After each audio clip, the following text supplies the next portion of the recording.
기독교 2000년 역사 가운데 변함없이 우리 성도들의 예배와 삶 가운데 올려드리는 기도가 있다면 바로 주님의 기도입니다.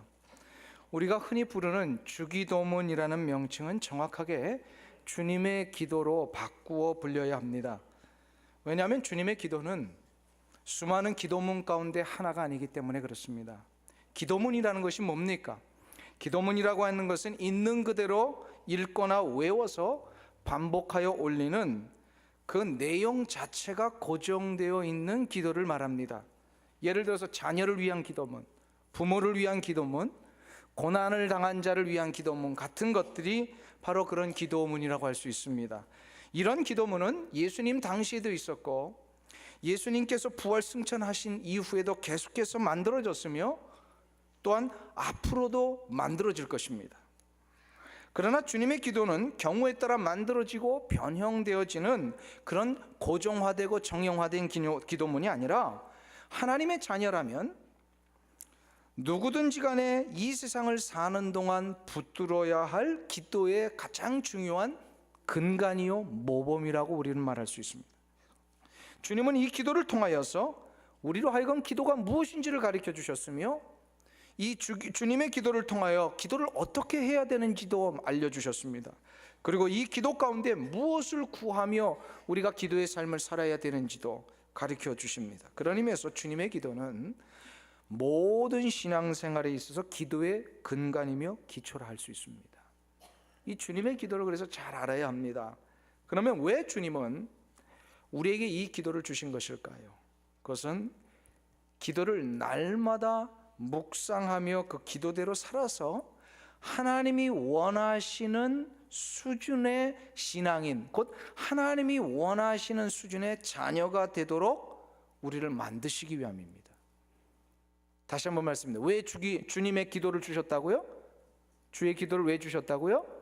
우리로 하여금 하나님이 원하시는 그 수준으로 올리시기 위하여. 그래서 그 사람의 신앙 수준을 알아보기 위해서는요, 두 가지를 보면 합니다. 첫째는 그 사람이 고난을 당했을 때 아픔과 고난의 문제를 어떻게 대처하느냐, 이거 보면 그분의 신앙의 수준을 알 수가 있어요. 성숙한 신앙인은 고난과 아픔이 와도 절대로 하나님을 향한 그 마음의 자세가 흐트러지지 않습니다.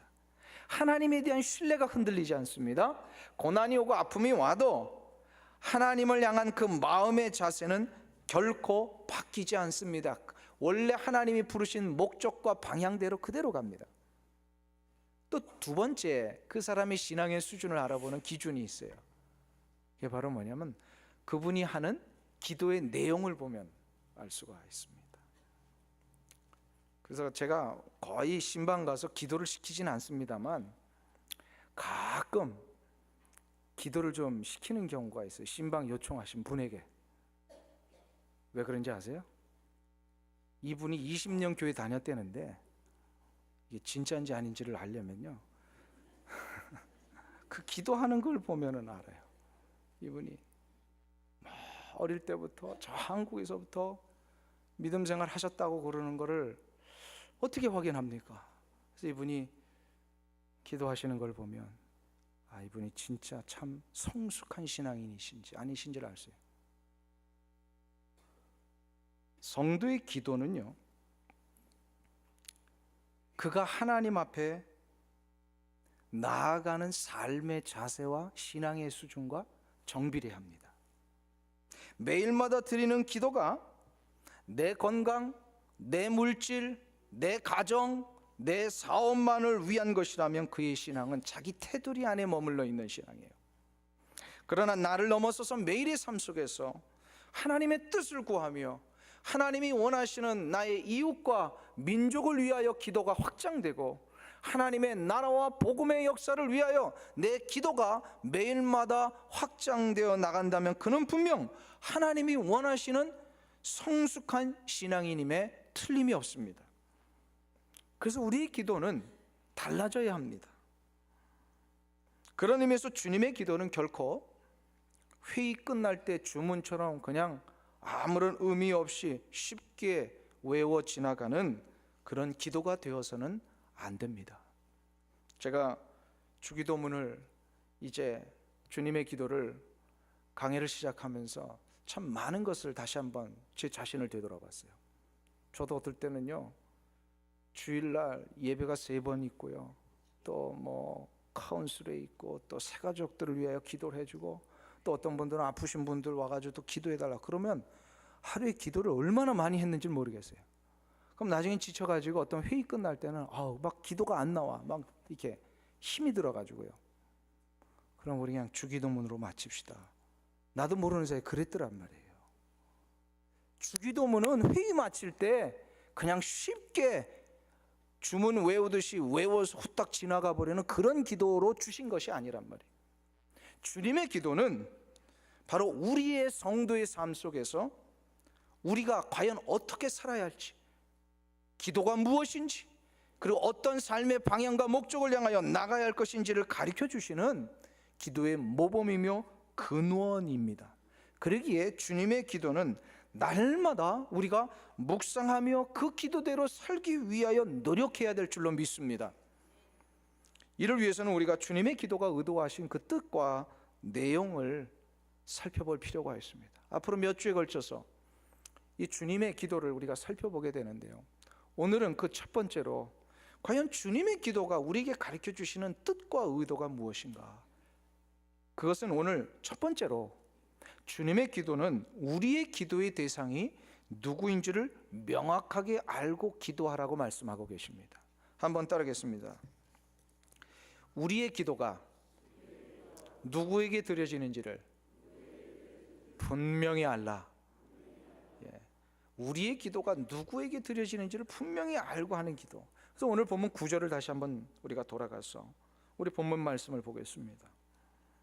9절 말씀 같이 한번 한 목소리 읽겠습니다. 그러므로 너희는 이렇게 기도하라. 하늘에 계신 우리 아버지여, 이름이 거룩히 여김을 받으시오며. 아멘. 주님께서 여기서 지금 그러므로라고 하는 접속사를 쓰고 계시며, 성경에서 어떤 내용들이 쭉 나오다가 그러므로, 그러나, 왜냐하면이라고 하는 이런 접속사가 나오면은요, 반드시 그 이후의 내용이 굉장히 중요하다는 걸 아시면 됩니다. 이게 성경을 해석하는 한 방법 중에 하나인데, 주님께서 이전의 내용들을 쭉 설명하시다가 그래서 9절에 와서 그러므로 너희는 이렇게 기도해야 된다라고 하면서 그 기도의 아주 중요한 모범을 가르쳐 주신 거예요. 그러면 그 이전의 내용이 뭡니까?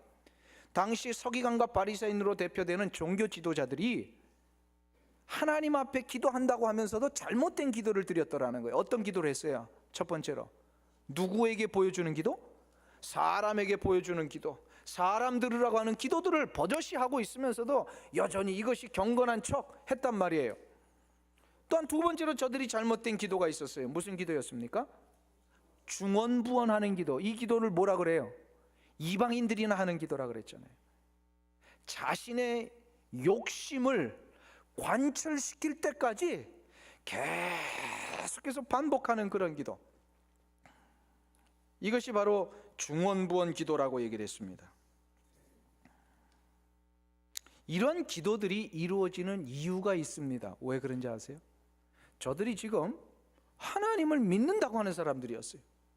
그런데도 주님 보시기에 저들은 기도가 하나님 앞에 하는 게 아니고 이방인들이나 하는 그런 우상단지 앞에서 자기들의 원하는 거 관철될 때까지 안 해주면 우린 여기서 그냥 끝장 봅니다 하면서 그 옛날 바알과 아세라 선지자들처럼 850명이 갈멜산에서 여기서 지금 이 제단에 불 떨어지지 않으면 내 몸 자해해서라도 이거 관철시키고 말겠다는 이런 이상한 그런 기도의 모습을 가지고 저들이 버젓이 하나님 앞에 기도한다라고 얘기를 했더라는 거예요. 그래서 주님이 이거 지금 아주 신랄하게 지적하셨잖아요. 잘못된 기도라고. 왜 저들이 이런 기도를 하고 있었을까요? 왜냐하면 하나님이 누구이신지 제대로 모르고 기도했기 때문에 그래요.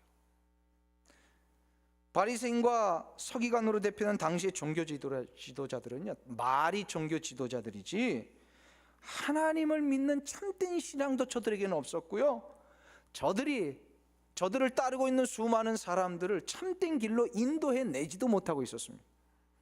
저들의 관심은 오로지 자신들의 배만을 치우고 종교적인 권력을 얻어서 이 기득권을 누리는 데만 있었단 말이에요.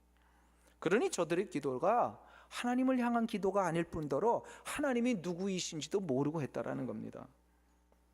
하나님이 누구이십니까? 주님이 분명하게 8절에 이렇게 말씀하십니다. 8절에 우리 같이 읽겠습니다. 시작. 그러므로 저희를 본받지 말라. 구하기 전에 너희에게 있어야 할 것을 하나님 너희 아버지께서 아시느니라. 아멘. 하나님은 누구이시라고요? 우리가 구하기도 전에 우리가 무엇이 있어야 될지를 아시는 전능하신 아버지시라는 거예요. 전능하신 하나님이시라는 거예요. 그래서 지금 우리가 기도를 한다면 누구에게 기도하는지를 분명히 알고 기도를 하라는 거예요.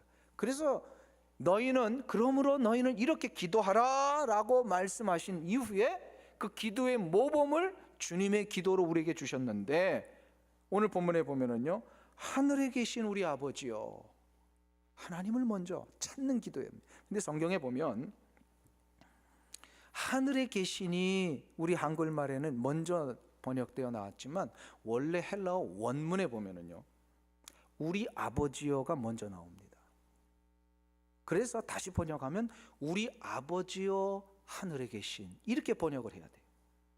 왜 주님께서 기도의 첫 시작을 가르쳐 주시면서 우리 아버지여를 먼저 찾게 했던 것일까요? 그건 바로 우리가 누구를 향하여 기도하는지를 제대로 알고 기도하라는 그런 가르치심이에요. 우리의 기도를 받으시는 분은 하나님이십니다. 근데 그 하나님이 누구시라고요? 바로 우리가 구하기도 전에 있어야 할 것을 아시는 하나님이시라는. 지난주에 살펴본 대로 이 하나님이 누구이신지를 모르고 나면요, 사람들이 중언부언 기도를 한단 말이에요. 내 욕심을 관철시킬 때까지.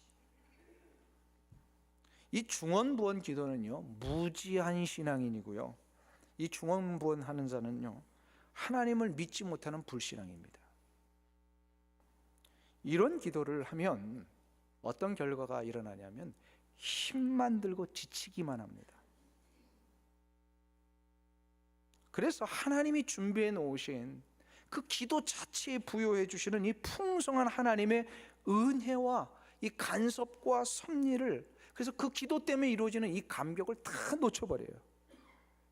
중언부언 기도를 하면, 기도를 성도들이 하다가 쉽게 포기하는 이유가 바로 여기에 있습니다. 기도는 버든이다 아니다? 뭐예요? 기도는 무거운 짐이에요 아니에요? 기도는 억지로 하는 거예요 아니에요? 아니죠. 기도는요, 버든이 아니에요. 사람들이 흔히 기도가 왜 이렇게 힘들고 어렵다고 생각하는지 아세요? 그래서 자꾸 기도를 어렵고 막 버든이라고 생각하니까 사람들이 기도를 자꾸 안 하려고 그래요. 아예 시도를 안 해요. 21일 연속 체인 기도 15분만 기도해 주십시오. 근데도 그 15분이 너무 버든이 되는 거예요, 사람들. 그러니까 참석을, 여기 있는 분들은 다 한 줄로 믿습니다. 예. 근데 못 하는 거예요. 왜 그러면 어떻게 그걸 하냐 이 말이에요. 왜? 기도가 버든이라고 생각하니까. 왜 버든이라고 그래요? 이거를 내가 원하는 것을 관철시키려고 억지로 때를 쓰는 기도라고 생각하니까 이게 자꾸 힘이 든다라고 생각하는 거예요. 내가 원하는 것을 억지로 얻어낼 때까지 때를 쓰는 거, 이거를 우리식으로 말하면 뭐라 그랬어요 지난주에? 땡깡. 기도는 땡깡이 아니에요. 여러분도 어릴 때 부모님한테 땡깡 펴보신 적 있죠? 예. 하도 오래된 일이라 잘 모르시는 것 같은데 다 있어요. 다 어린아이들은요, 땡깡 핀단 말이에요. 한번 생각해 보세요. 땡깡 피는 것의 결과가 뭡니까? 예? 땡깡 피는 것의 결과가 뭐예요? 열의 아홉은 몽둥입니다.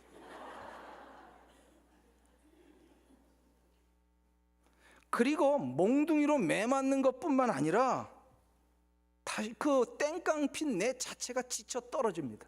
그래서 다시는 이제 하고 싶지 않은 그런 생각이 드는 거예요. 기도는요, 그런 게 아니에요. 내가 드리는 이 기도를 받으시는 하나님이 누구시라고요? 전능하신 하나님, 나의 필요를 이미 다 알고 계신 하나님.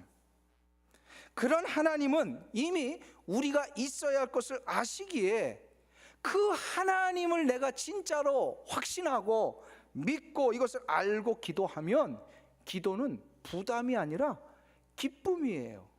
축복이에요. 기도 자체가 은혜가 넘치고 감격이 있어요. 뭐 정확한 예는 아니겠지만 이런 거를 우리가 한번 생각해 볼 수 있어요. 우리가 오랜만에 미국 살다가 한국에 들어가서 친구를 한 10년 만에 만났다. 그 친구 만날 때 전화해서 아무개 친구야, 나 미국에서 들어왔다. 우리 한번 만나자. 차나 한잔 하자. 그럼 그 약속하고 그 친구 만나러 가기 전까지 어떻습니까? 가고 싶고 말이야. 만나고 싶고 막 이야기 보따리 다 풀어서 막 그렇게 좀 교제하고 그동안 밀렸던 거 하고. 뭐예요? 감격이 있고. 그래서 만나면 어떻게 돼요? 감격이 있고 기쁨이 있고 풍성하잖아요, 그 만남이. 근데 10년 만에 미국에서 한국 들어간 내가 말이에요, 친구에게 전화해서 이야기 보따리 때문에 만나는 게 아니라 친구한테 돈을 좀 빌려야 되겠다 생각하고 이 친구에게 전화를 해서 그 친구를 만나면 그 만남이 기뻐요, 안 기뻐요? 이보다 더 못할 자리가 없는 거예요. 굉장히 부담이 되는 거예요. 정확한 건 아니겠지만 우리가 하나님 앞에 나아갈 때에 어떠한 것을 관철시키는 것만을 목적으로 나아간다면 이건 부담이 됩니다. 기도를 뭐라고 그랬어요? 우리가 지난주에 내 영혼의 창문을 하나님께로 열어드리는 겁니다. 이건 무슨 얘기냐면 하나님과 나 사이의 이 생명의 통로를 다시 한번 뚫는 거예요. 그래야 이것이 연결되는 순간부터 어떠한 것을 나에게 응답해 주시는 결과 이전에 하나님과 내가 커뮤니케이션이 일어남으로 있어요. 하나님과 교제가 시작이 되고, 하나님과의 교제가 시작된 자에게는요 무엇이 시작이 된다고요? 생명의 축복이 시작이 된다. 생명력의 역사가 일어나요. 그래서 기도 자체가 우리에게는 복입니다. 기도 자체가 평강이고 기쁨이며 이 기도 자체가 바로 우리가 감격할 수밖에 없는 거예요. 하나님은 우리의 필요를 아시는 분이십니다. 그렇기 때문에 내가 땡깡 핀다고 하나님의 그 결과가 달라지는 게 아니잖아요. 그렇기 때문에 내가 땡깡을 펴야만 하나님이 내게 주신다라고 생각하는 것은 하나님에 대한 무지입니다. 무지. 하나님 불신하는 거예요. 무지하면 하나님이 기도를 통해 주시고자 하는 이 풍성한 은혜들을 다 놓쳐버립니다. 꽃다운 나이에 혼자가 되어서 자식을 생명같이 여기며 외아들을 키워낸 어머니가 계셨습니다. 몸이 으스러지도록 뒷바라지해서 아들을 훌륭하게 키워서 장성시켰습니다. 그리고 그 아들은 드디어 미국까지 유학 가서 성공을 하고 미국에서 좋은 아내를 만나서 그곳에 정착을 하게 되었습니다. 이곳에 아들이 미국에 정착한 탓에 어머님은 고향에 홀로 남으셔야만 됐습니다. 자신이 미국에 정착한 탓에 아들은 홀로 고향에 계신 어머니에 대한 그 안타까움과 미안함 그리고 그 그리움이 날마다 일어나 이 마음을 이길 수 없었지만 그래도 어머님을 위하여 매달 정성스럽게 돈을 모아가지고 어머님에게 한국으로 송금을 했습니다. 그러나 한국에 계신 그 홀 어머니는 이상하게 더 점점 굶주리는 삶을 살았고 동네 험한 일을 도맡아 일을 해야만 했습니다. 그러다가 돈이 없어서 제대로 먹지도 못하고 병원에 가지도 못한 이 어머니가 그만 미국에 있는 아들을 그리워하며 쓸쓸히 그냥 홀로 세상을 떠나버리고 말았습니다. 이 소식을 들은 아들은요 너무나도 막 당황이 됐어요. 너무나도 슬픈 마음에 급히 달려와 돌아가신 어머니 방에 들어가는 순간 도저히 자기의 눈으로 믿을 수 없는 상황을 보게 됐어요.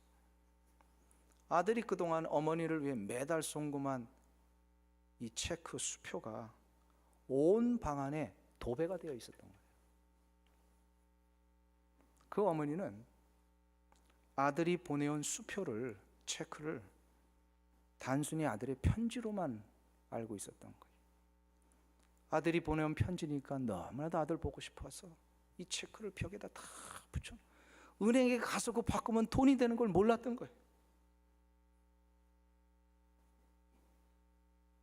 모르면 아무리 귀한 것을 가지고 있어도요, 누릴 수가 없습니다. 하나님이 누구이신지를 알지 못하면 하나님이 내리시는 그 풍성한 은혜의 역사들을 누리지 못합니다. 기도 자체가 이미 하나님의 풍성하신 은혜와 섭리를 보장받는 축복의 시간인데, 그래서 나의 이 기도를 들으시는 하나님은 전능하셔서 내가 무엇을 필요로 하는지를 다 알고 계시는 하나님이시다라는 것, 이거를 알지 못하면 그 기도의 자체가 내려주시는 풍성한 축복을 누리지 못하더라는 거예요. 사랑하는 성도님 여러분, 기도를 들으시는 하나님, 그 하나님은 내가 무엇을 필요로 하는지를 아시는 줄 믿습니까? 그 하나님을 믿으십시오. 그리고 그 하나님을 알고 기도하는 것이 중요합니다. 이것이 바로 내가 누구에게 기도하는지를 분명히 알아야 된다는 생각, 이유입니다. 그래서 기도가 여러분에게는 버든이 아니라 축복이 되시기를 축원합니다. 두 번째로, 우리의 기도를 하나님이 받으시는데 그 하나님은 바로 나의 아버지시다라는 겁니다. 한번 따라하겠습니다. 하나님은 나의 아버지이시다. 아버지시다. 주님이 지금 하나님을 아버지라고 말씀하시고 이것을 이렇게 기도하라라고 가르쳐주고 계십니다. 주님이 하나님을 아버지라고 말씀하신 것은 당시의 배경에 보면 매우 과격하고도 파격적인 사용이십니다. 당시에 감히 하나님을 아버지로 부르는 자가 없었습니다. 당시 유대인들에게 있어서 하나님이라는 단어는요, 감히 입에도 올릴 수 없는 그런 정도의 경건하고도 두려운 단어였어요. 그래서 유대인들은 성경을 읽다가도 하나님이라는 단어가 나오면, 제가 수요일날 말씀드렸죠, 어떻게 했다고요? 읽지 않고 건너뛰었어요. 침묵했어요. 하나님이라는 단어가 나오면. 그래서 이것이 수십 년, 수백 년 동안 막 이어지다 보니까 저들이 나중에 하나님을 어떻게 발음하는지를 다 잊어버렸어요. 왜냐하면 히브리어는 자음만 있고 모음이 없기 때문에 이거를 알지 못하면 그대로 읽을 수가 없어요. 그래서 다 잊어버릴 정도로, 그만큼 저들은 하나님을 아주 두려워하고 하나님이라는 단어 자체를 저들이 입에 올린 걸 굉장히 불경하게 생각을 했어요. 그런데 주님이 지금 기도를 가르쳐 주시면서 제일 먼저 기도할 때 하나님을 아버지라고 부르라, 이렇게 얘기하시는 거예요. 이거는 아주 혁명적인 거, 파격적인 거예요. 어떻게 하나님이 우리의 아버지입니까? 왜 어떻게 하나님이 나의 아버지가 될 수 있습니까? 그것은요, 예수님 때문에 그렇습니다. 예수님만이 원래 하나님을 아버지로 부르셨습니다. 예수님만이 하나님의 아들이셨기 때문입니다. 그런데 그 예수님이 이 땅에 오셔서 나를 위해 십자가에 대신 달려 돌아가심으로 죄인 되었던 나를 하나님과 화목되게 만들어 주셨어요.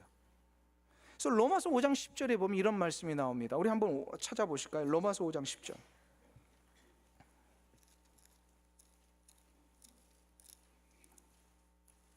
로마서 5장 10절 245페이지 신약 성경에 있습니다.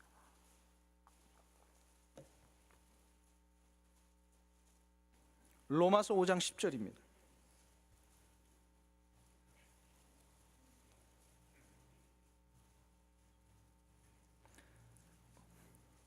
로마서 5장 10절 같이 읽습니다. 곧 우리가 원수 되었을 때에 그 아들의 죽으심으로 말미암아 하나님으로 더불어 화목되었은즉 화목된 자로서는 더 그의 살으심을 인하여 구원을 얻을 것이니라. 아멘.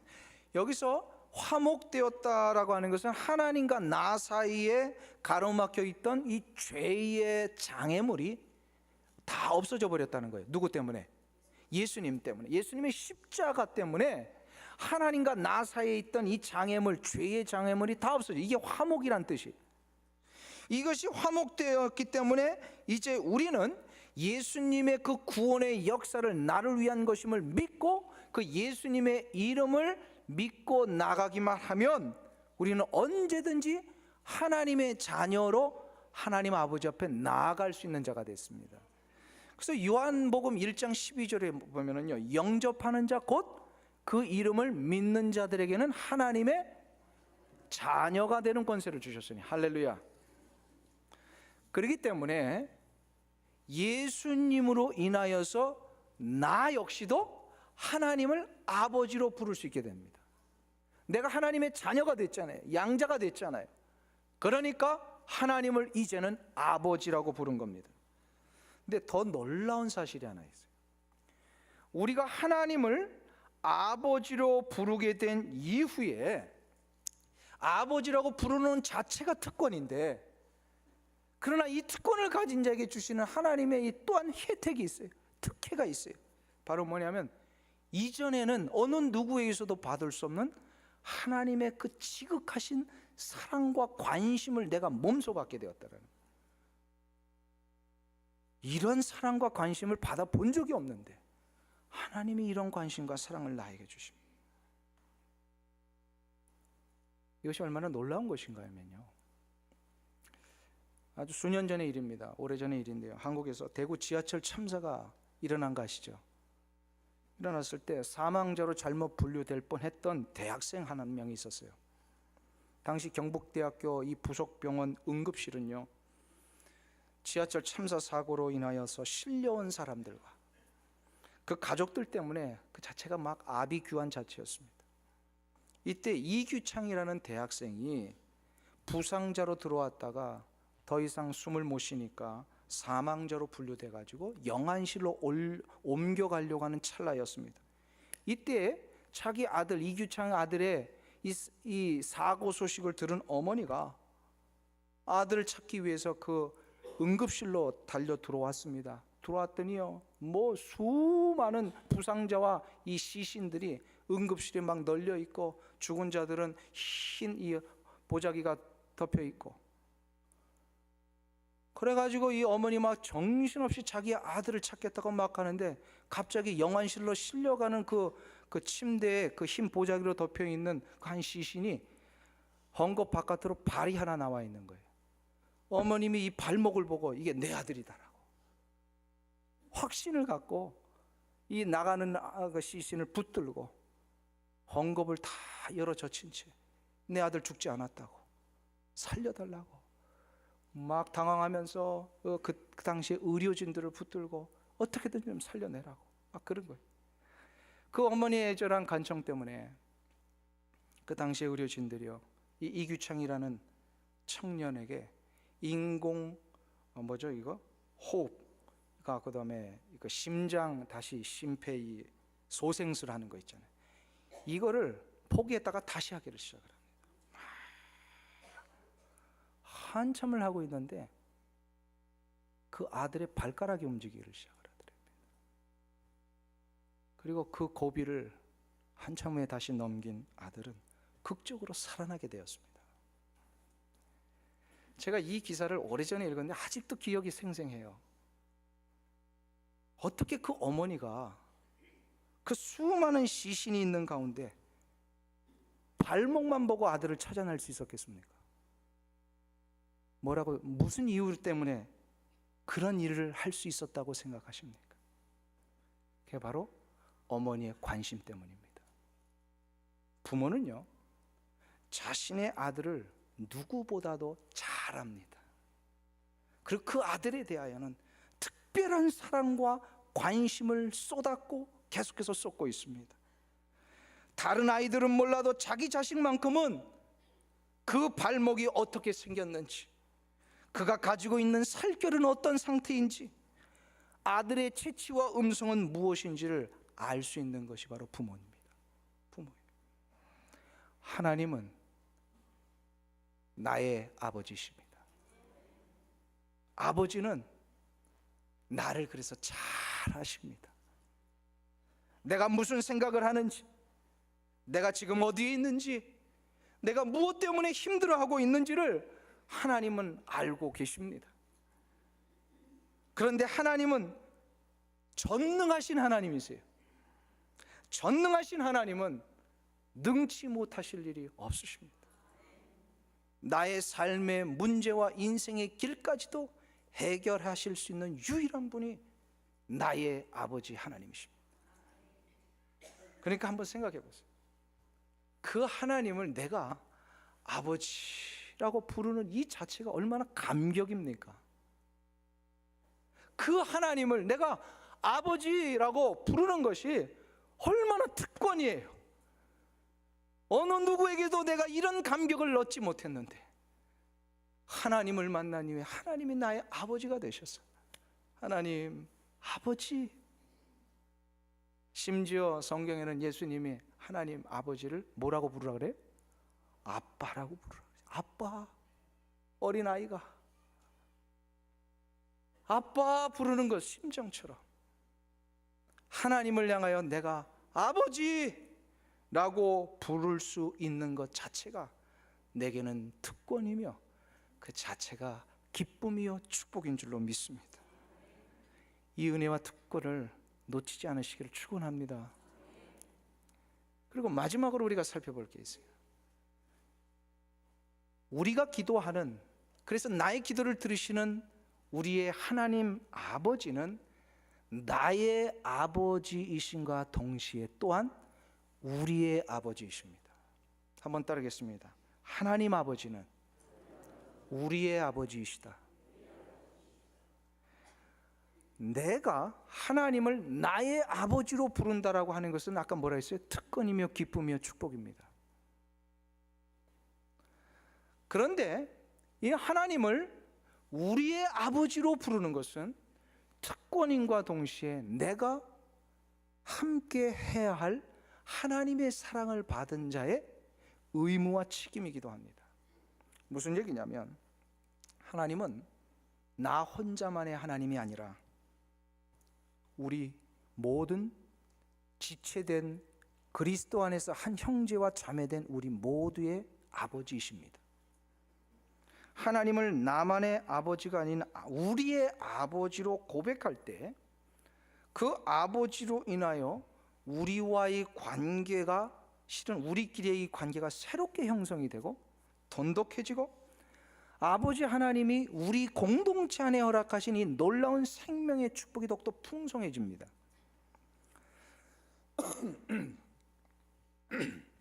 한국에서 기독교 100주년 기념교회를 담임하고 계시는 여러분들도 잘 아시는 이재철 목사님, 이분이 오래전에 이런 간증을 하신 적이 있어요. 그분에게는 아들이 4명이 있으십니다. 이 4명의 아들이 있는데 이 아이들들이 아주 어렸을 때 고만고만할 때는 막내가 언제나 엄마 아빠의 무릎을 독차지했답니다. 그래서 어느 누구도 엄마 아빠 무릎에 못 앉게 하고 자기만 혼자 앉는 거예요. 그래서 어쩌다가 막 형들이 엄마 아빠의 무릎에 앉으면은요 달려가가지고 형들 밀어제치고 자기가 딱 앉고 그랬답니다. 그래서 늘 형들은 양보를 하다가 어느 날도 이 큰 형이 어쩌다가 엄마 아빠의 무릎에 앉았는데 이 막내가 아니나 다를까 역시 형을 밀쳐내고 자기가 앉으려고 하는 것에 대하여 이 큰 형이 참다 못해가지고 막내를 향하여 이렇게 쏴댔습니다. 야! 아빠가 너만의 아빠야. 그러더랍니다. 그 형이 그냥 막내를 향하여 그냥 엄포를 놓고 한마디 하니까 그 다음부터 이 막내도 엄마 아빠의 무릎에 앉는 걸 자기만의 독차지라고 생각하지 않고 형들이 이제 앉기를 시작할 때는 양보를 그때부터 시작했답니다. 그 상황을 가지고 이재철 목사님이 이러한 표현을 쓰셨어요. 한 부모 밑에서 한 핏줄을 받고 태어난 형제들이 아버지를 서로 나의 아버지로만 인식하며 살아간다면 큰 문제가 생길 것입니다. 아버지는 나의 아버지일 뿐만 아니라 우리의 아버지임을 진정으로 인정할 때 비로소 형제 간의 권리와 의무를 공유하게 됩니다. 이렇게 얘기를 합니다. 이 마지막 문장이 굉장히 참 중요한 문장이에요. 비로소 형제 간의 권리, 아까 말씀드린 특권 있잖아요. 아버지 앞에 내가 갖는 특권을 누릴 뿐만 아니라 바로 형제들끼리 우리가 감당해야 될 의무를 함께 공유하게 된다는 거예요. 참으로 중요한 말이라고 생각을 합니다. 하나님이 나를 하나님의 자녀 삼으신 근거가 바로 하나님의 사랑과 희생 때문이셨어요. 아들을 아끼지 아니하시고 사랑하신 그 사랑 때문에 내가 하나님을 아버지로 부르는 이 특권이 주어진 겁니다. 믿습니까? 그래서 하나님은 먼저 나의 아버지이십니다. 이게 바로 특권이라는 거예요. 그렇기 때문에 그 하나님의 사랑을 진정으로 감사히 여긴다면 나와 동일한 하나님의 부르심과 사랑을 받은 다른 형제들을 미워하면 안 된다는 거예요. 하나님의 사랑이 다른 형제들에게도 고루 나누어지고 전파되고 전달될 수 있도록 우리는 힘써서 희생해야 된다. 우리는 모두 한 형제여 자매입니다. 믿습니까? 왜냐하면 하나님을 한 아버지로 우리 다 부르는 영적인 가족이잖아요. 아버지라고 모두가 다 같이 부르잖아요. 그러니까 우리는 다 뭐예요? 형제 자매입니다. 가족이에요. 만일에 내 옆에 있는 형제를 미워한다면 그것은 그 형제를 위해 아낌없이 십자가의 희생을 치르신 우리 주 예수 그리스도의 사랑을 부끄럽게 하는 겁니다. 내 옆에 있는 형제를 미워하고 등을 돌리고 싸움을 한다면 누구의 마음이 제일 아프시겠습니까? 아버지의 마음입니다. 하나님을 사랑한다면 그래서 그 사랑은 반드시 형제에 대한 사랑으로 나타나야 진짜입니다. 오늘날 우리 그리스도인들이 세상으로부터 비판을 받는 가장 큰 이유가 바로 여기에 있습니다. 나밖에 모르겠는 거예요. 나만이 이 사랑을 독취하지 하려고 하니까. 그래서 나의 문제만을, 나의 돈의 문제만을, 나의 건강, 나의 가정, 내 자식만을 위하는 기도만 한다면 이것은 바로 특권만을 누리려고 했지 내가 하나님 앞에 받은 이 사랑을 함께 나누어야 될 이 책임과 의무를 하지 못하는 것입니다. 모든 일에는 권리가 있다면 반드시 그 권리에 대한 의무를 감행해야 합니다. 권리만을 주장하고 의무를 하지 않으면 그건 뭡니까? 기득권입니다. 그리고 독재요? 그것은 폭력입니다. 반드시 어떤 권리를 요구한다면 그 권리를 향하여 우리는 의무도 감당해야 합니다.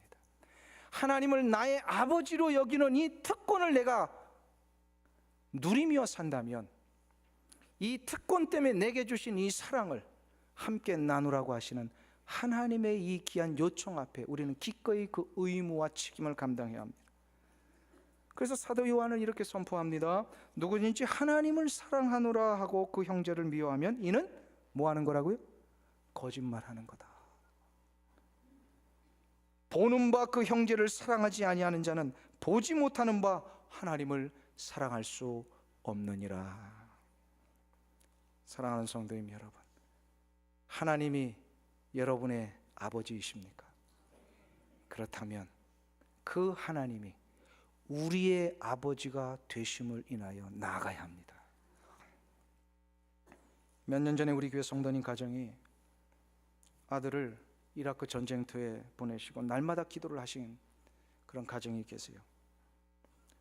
한번 생각해 보세요. 수많은 포탄의 위협과 언제 날아올지 모르는 이 총탄, 그리고 그 테러의 위협 앞에 사랑하는 아들을 보낸 그 부모님의 마음이 얼마나 애가 타고 노심초사했겠습니까?